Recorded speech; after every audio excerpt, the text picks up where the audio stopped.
Pace bene, saya membuat video ini untuk membuat penjelasan tambahan.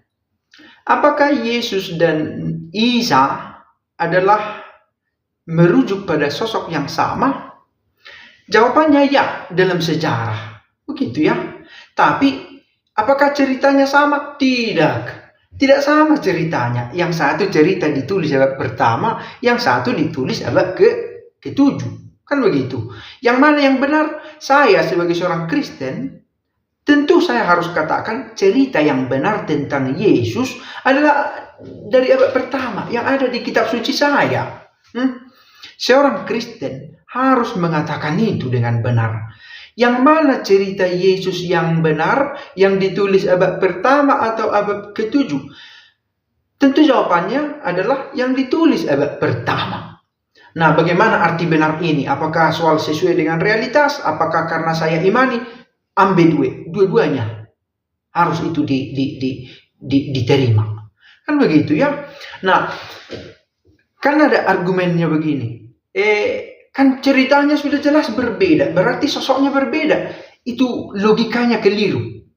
Apakah kalau ceritanya berbeda, berarti sosok yang dimaksud berbeda? Tidak pasti, belum tentu. Bisa saja merujuk pada sosok yang sama. Dan memang dalam sejarahnya yang dimaksudkan di sana dalam cerita abad ke-7 itu adalah Yesus. Tapi ceritanya berbeda dibuat. Terang ya. Apakah kalau ceritanya berbeda berarti sosok yang dimaksud berbeda? Tidak pasti. Contoh begini. Menurut orang di kampung saya, air Danau Toba itu berasal dari air mata seorang perempuan yang adalah jelmaan ikan emas.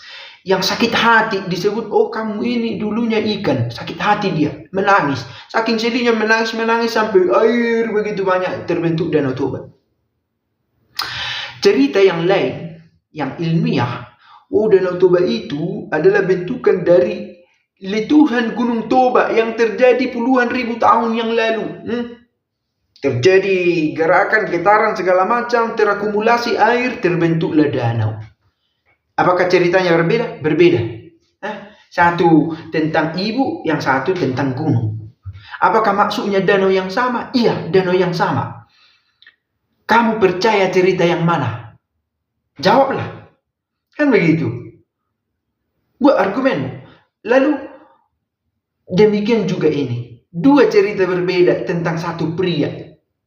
Kalau kamu sebut dirimu Kristen, kamu harus percaya yang cerita abad pertama ini. Kalau kamu bukan Kristen dan percaya yang ini, abad ke-7 ini, itu yang kamu buat. Dan itulah agama yang lain itu.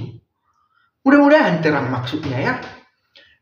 Ada juga yang mengatakan, oh penakut jangan demi toleransi. Justru kalau kamu berkata ini sosok yang sama, kamu harus membela imanmu dengan berkata, inilah cerita yang benar. Yang abad pertama ini yang benar.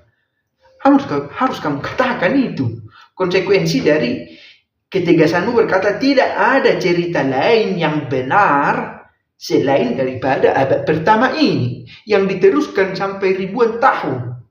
Kamu harus berani mengatakan itu.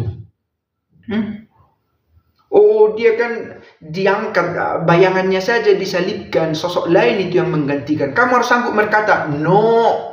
Sebab di kitab suci kami ditulis, dialah yang mengalami sengsara, wafat dan bangkit. Dialah sabda yang menjadi daging dan tinggal di antara manusia. Harus kamu katakan itu.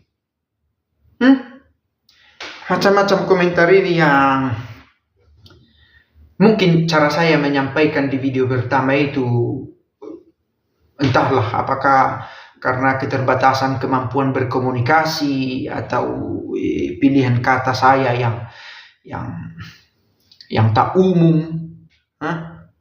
Saya harap bisa dimengerti. Saya akan buat lagi video tentang ini, mau menjelaskan tentang apa artinya sama. Yang sama, yang berbeda itu ceritanya. Dan karena itu cerita itu, yang satu salah, yang satu benar menurut kitab suci abad pertama ini, Alkitab kita itu. Tetapi kalau yang dia maksudkan pria yang kita katakan ini, yang adalah Yesus ini, berarti cerita itu sudah dibelokkan itu. Kan begitu ya. Nah, Ini saya katakan sebagai buah dari studi teks. Baik tadi tulisan abad ke-8 juga abad sebelumnya. Earliest Christian yang pertama-tama memberi tanggapan atas munculnya satu kelompok baru ini. Atas satu kelompok yang baru ini. Jalan ini agak terjal, agak susah melangkah saya pikir, tapi pelan-pelan kita harus masuk ke sini. No, ini bukan soal merendahkan, melecehkan, tidak. Kita masuk dalam sejarah. Kita masuk dalam sejarah. Melihat itu dalam penuturan para pemikir. Biarlah kita memutuskan kita mengimani yang mana dengan mantap, dan cerita sebagai pendalaman dibagikan.